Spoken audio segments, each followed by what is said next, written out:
Tax collection में हर प्रदेश अपना अपनी तरफ से कोई भागीदारी करता है। कितना केंद्र एक प्रदेश में से लेती है और कितना उस प्रदेश को वापस देती है। हरियाणा से जीएसटी में हम देखें, जीएसटी टोटल क्या कलेक्शन में 7% जे देश की जीएसटी हरियाणा से आ रही है, 7.10%। और हरियाणा को वापस कितना मिल रहा है, जो केंद्र की तरफ से प्रदेशों में दी जाने वाली राशि वापस कितनी मिल रही है, मात्र 1.009%, यानी कि 1% के करीब। यानी कि दूसरे शब्दों में कहा जाए, हरियाणा से 7 रुपया केंद्र सरकार ले रही है और केवल 1 रुपया वापस दे रही है। अभी आप हरियाणा के कांग्रेस पार्टी के रोहतक के सांसद दीपेंद्र हुड्डा को सुन रहे थे। नमस्कार, मेरा नाम विश्वजीत और आप देख रहे हैं वाक फॉर इंडिया न्यूज। अभी बजट सत्र पर चर्चा के दौरान 6 अगस्त को finance bill pay Dipendra Hooda, जो हरियाणा के रोहतक से सांसद हैं और कांग्रेस पार्टी के गद्दार नेता हैं, 6 अगस्त को संसद भवन में जो फाइनेंस बिल है उस पर क्या बोले दीपेंद्र हुड्डा, आइए सुनते हैं। धन्यवाद सभापति महोदय। फाइनेंस बिल जो कि सरकार की टैक्सेशन पॉलिसी से संबंधित है, कैसे सरकार अपने फाइनेंसिंग करती है अपने बजट को, उससे संबंधित विषय पे मुझे आज बोलने का जो अवसर मिल रहा है। हम इस फाइनेंस बिल के बारे में आकलन अपना भी देना चाहते हैं और कई बातों पे गहरी नाराज़गी अपनी व्यक्त करना चाहते हैं। अभी सही कहा गया डिबेट में मुझसे पहले स्पीकर द्वारा कि सरकार की टैक्सेशन पॉलिसीज़ देश के गरीब पे, किसान पे, आम आदमी पर बोझ ज़्यादा डाल रही है और कॉर्पोरेट और देश के अमीरों पे बोझ कम डाल रही है। सरकार की नीति ऐसी दिखाई दे रही है कि सरकार की नीति है जीरो आम आदमी के लिए। 2 नीतियां हैं सरकार की, 2 नीतियां। पहली नीति है आम आदमी के लिए, वो है जीरो बजट, जीरो बचत और टैक्स की पूरी चपत। और खास नागरिकों के लिए सरकार की नीति है टैक्स में राहत और कमाई खटाखट।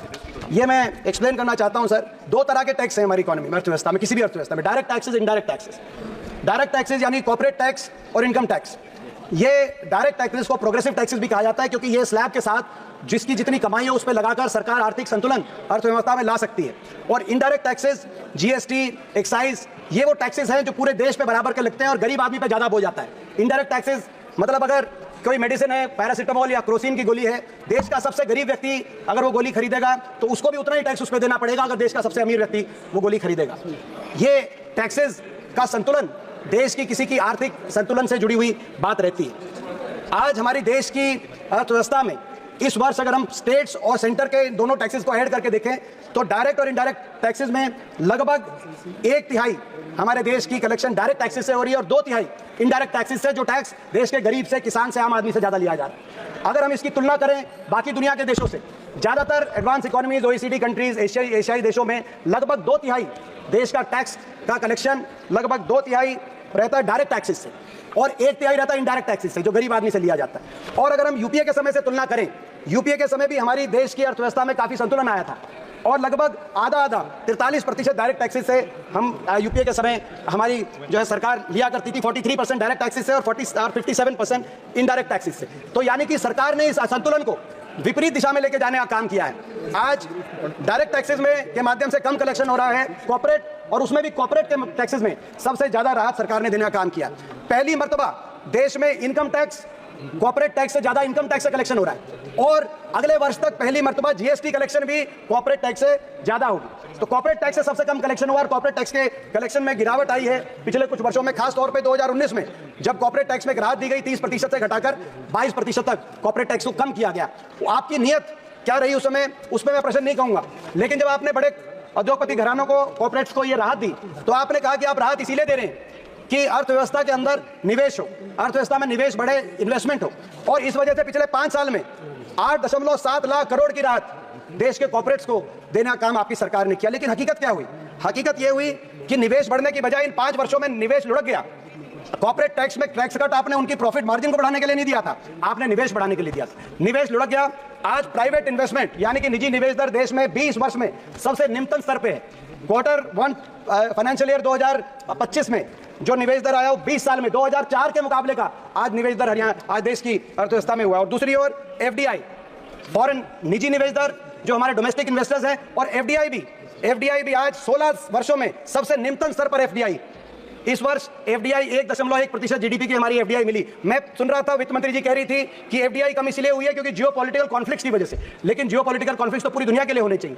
दुनिया के बाकी देशों में एफडीआई पे गिरावट नहीं आई। हिंदुस्तान एफडीआई जो रिसिप्ट्स है उसमें 8वें नंबर पे होता था, एक ही वर्ष में गिर के 15वें नंबर पे आ गया हमारा देश एफडीआई में। और एफडीआई में तो रिकॉर्ड गिरावट आई है, लेकिन उसके साथ साथ आउटफ्लो में रिकॉर्ड बढ़ोतरी हुई है। एक और केवल $27 बिलियन की एफडीआई इस साल, दूसरी ओर $14 बिलियन का आउटफ्लो हो गया।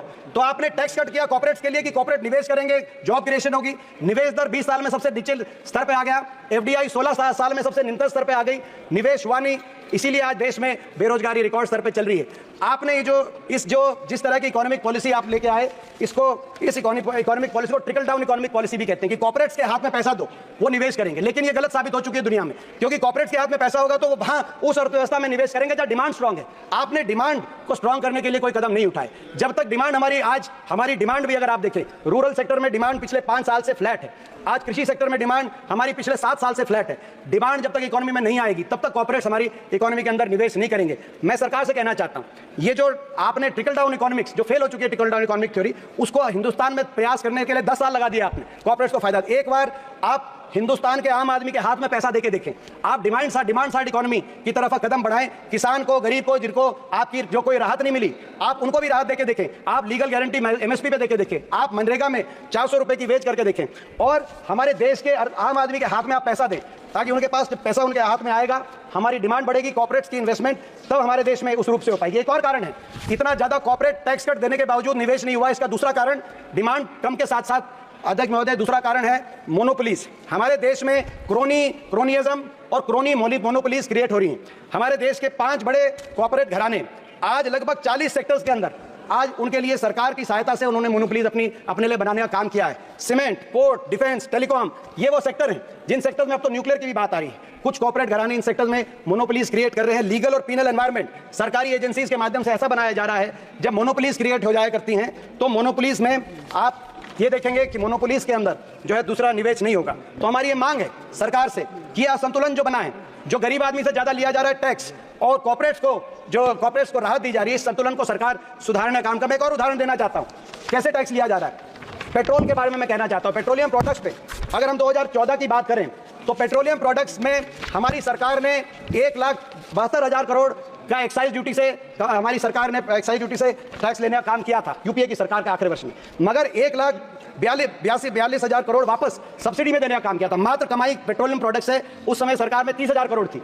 आपकी सरकार में इस वर्ष पेट्रोलियम प्रोडक्ट से कमाई है 4,32,000 करोड़ और सब्सिडी मात्र 11,000 करोड़। केवल पेट्रोलियम प्रोडक्ट से आपने 4,20,000 करोड़ देश की आम जनता से आप कमाई करने का काम कर रहे हैं। जहां हमारी सरकार एक वर्ष में 30,000 करोड़ करती थी, आप 4,20,000 करोड़ कर रहे हैं पेट्रोलियम प्रोडक्ट से। पेट्रोल पे एक्साइज हमारे समय ड्यूटी जहां 9 रुपए थी आपकी 20 रुपए, डीजल पे 3 रुपए थी आपकी 15 रुपए, आज पेट्रोल से आप कमाई कर रहे हैं। टोल्स के माध्यम से 2014 में टोल्स में जो के माध्यम से पूरी कुल कलेक्शन 3,000 करोड़ थी, आज टोल्स के माध्यम से 65,000 करोड़ है। हर वस्तु पे हम मर्दा की वस्तु पे जीएसटी लगाकर आज सारा कर का बोझ आम आदमी पे, आप किसान पे जो डालने का काम कर रहे हैं, इस नीति से हम इस नीति का विरोध करना चाहते हैं। हम यही मांग करते हैं कि राहत दी जाए, पेट्रोल डीजल की एक्साइज पे राहत दी जाए, इंडेक्सेशन और कैपिटल गेन टैक्स में जो इंडेक्सेशन की आपने बात की उसको वापस लिया जाए, लाइफ इंश्योरेंस, मेडिकल इंश्योरेंस में जीएसटी विड्रॉ की जाए। हम ये सारी मांगे सरकार से टैक्सेशन प्रोजेक्ट प्रपोजल में रखना चाहते हैं। इसके साथ साथ जहां तक मैं एक बात हरियाणा के विषय में एक बात मैं महत्वपूर्ण आपके माध्यम से रखना चाहता हूं। अगर इस बजट में और इस फाइनेंस प्रपोजल में माननीय खट्टर साहब भी बैठे हैं, हरियाणा के पूर्व मुख्यमंत्री, सबसे ज्यादा अगर सौतेला व्यवहार किसी एक प्रदेश के साथ किया गया है तो वो हरियाणा प्रदेश के साथ किया है। और मैं बताता हूं कैसे। जैसे कि अभी बताया जा रहा था कि हर प्रदेश केंद्रीय टैक्स कलेक्शन में हर प्रदेश अपनी तरफ से कोई भागीदारी करता है। कितना केंद्र एक प्रदेश में से लेती है और कितना उस प्रदेश को वापस देती है।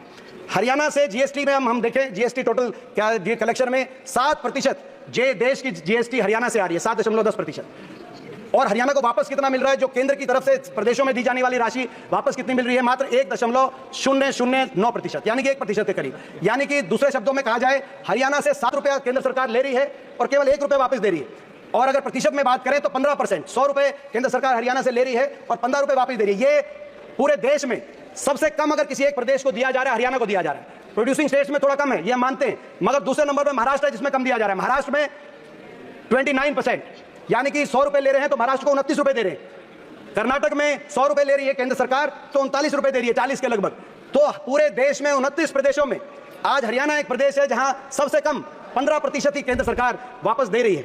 और नेट डिवोल्यूशन की बात करें, कितनी केंद्र की राशि दी जाए, अगर प्रति व्यक्ति में देखें, प्रति व्यक्ति, आज दुर्भाग्य ये कि प्रति व्यक्ति मैंने कैलकुलेट किया अध्यक्ष महोदय, प्रति व्यक्ति अगर देखा जाए तो 29 प्रदेशों में सबसे कम पिछले वर्ष जो हमें डिवोल्व किया गया, हरियाणा को दिया गया 22,000 करोड़, यानी कि प्रति व्यक्ति 6,938 रुपए हरियाणा को प्रति व्यक्ति मिला पिछले से। ये भी 29 राज्यों में सबसे कम हरियाणा को दिया जा रहा है। आप बाकी राज्यों को देखें, गोवा में 40,000, आप अरुणाचल प्रदेश में प्रति व्यक्ति 1,40,000, आप तेलंगाना में प्रति व्यक्ति 25,000 केंद्र सरकार की तरफ से ये राशि दी जा रही है डिवोल्यूशन, मगर हरियाणा में मात्र 6,000 प्रति व्यक्ति प्रति वर्ष। ये पिछले 5 साल से, यानी कि इस 15th फाइनेंस कमीशन में 1% डिवोल्यूशन का जो फॉर्मूला हरियाणा के लिए निर्धारित किया गया था, खट्टर साहब यहाँ बैठे, उनने आज तक इस बारे में कुछ नहीं कहा। उसमें नीचे भी भाजपा की सरकार थी, ऊपर भी भाजपा की, सबसे कम हरियाणा को दिया जा रहा है। और ये जो सबसे कम दिया जा रहा है, सबसे कम ये दिया जा रहा है, सबसे कम, आप पूरा सुन लीजिए, उसके बाद खट्टर साहब आप जवाब दीजिए। सबसे कम जो दिया जा रहा है हरियाणा को, मैं आपसे पूछना चाहता हूं, लेकर के कहा जा रहा है, इसलिए मैं बताना चाहूंगा पहली बात तो है कि बजट के आर्थिक आंकड़ों के ऊपर मैं अधिकृत तो नहीं हूं बोलने के लिए, लेकिन मैं इतनी बता सकता हूं कि जितना लाभ हरियाणा को हुआ है दिल्ली के आसपास होने के नाते से, चाहे इंफ्रास्ट्रक्चर का हो, चाहे बाकी चीजों का हो, केवल एक राजनीतिक स्टेटमेंट देने के लिए उठाने का इनका काम है कि मैं यहाँ बैठा हूँ इसलिए मैं बोल रहा हूँ। ये राजनीति कम से कम यहाँ करने की आवश्यकता नहीं है बिल्कुल भी। यहाँ हम लोगों ने दिल्ली अलवर की लाइन हरियाणा से होकर निकलती है, दिल्ली पानीपत RRTS यहाँ से होकर निकलती है, दिल्ली कटरा रोड जो है पूरा हरियाणा से अंदर होकर निकलता है। ये सारे प्रोजेक्ट हरियाणा के। क्या हो सकता है? प्रश्न पूछना चाहते हैं आज ये हम प्रश्न पूछना चाहते हैं, हरियाणा जिसकी आबादी देश में, हरियाणा का क्या कसूर है?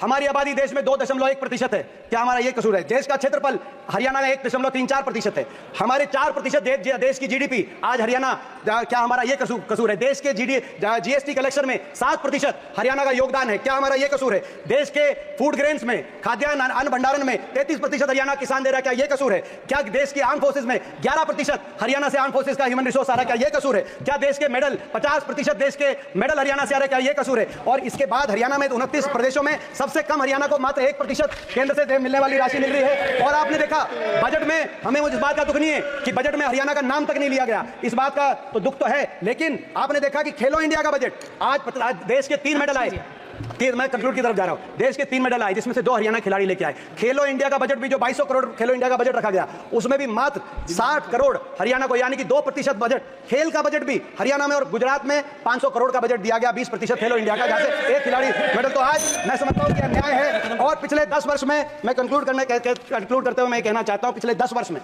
इन्होंने कोई एक परियोजना केंद्र सरकार की तरफ से, भाजपा सरकार की तरफ से हरियाणा को तो मिली नहीं, लेकिन यूपीए के समय भी जो हमारी मंजूरशुदा केंद्र सरकार की परियोजना थी, 1,55,000 करोड़ की वो परियोजनाएं जो यूपीए के समय मंजूर शुदा थी, चाहे हमारा एयरपोर्ट हो महम में जो जेवर चला गया 30,000 करोड़ की लागत से बनने जा रहा था, चाहे रेल कोच फैक्ट्री हो हमारे हरियाणा के अंदर जो बनारस में चली गई, चाहे 3 रेल की लाइन हो यमुनानगर चंडीगढ़, 1 इंच रेल की लाइन नहीं बिछी, चाहे हिसार फतेहाबाद दिल्ली गुड़गांव न्यू अलवर, चाहे ये रेल की लाइन हो, चाहे एम्स बाड़सा के अंदर 9 हमारे मेडिकल के प्रोजेक्ट हो, 10 साल में एक प्रोजेक्ट हरियाणा को केंद्र की सरकार ने दिया नहीं। और जो यूपीए की सरकार में मनमोहन सिंह जी ने, सोनिया गांधी जी ने जो यूपीए की सरकार में हरियाणा को देने का काम किया था, वो भी एक करके।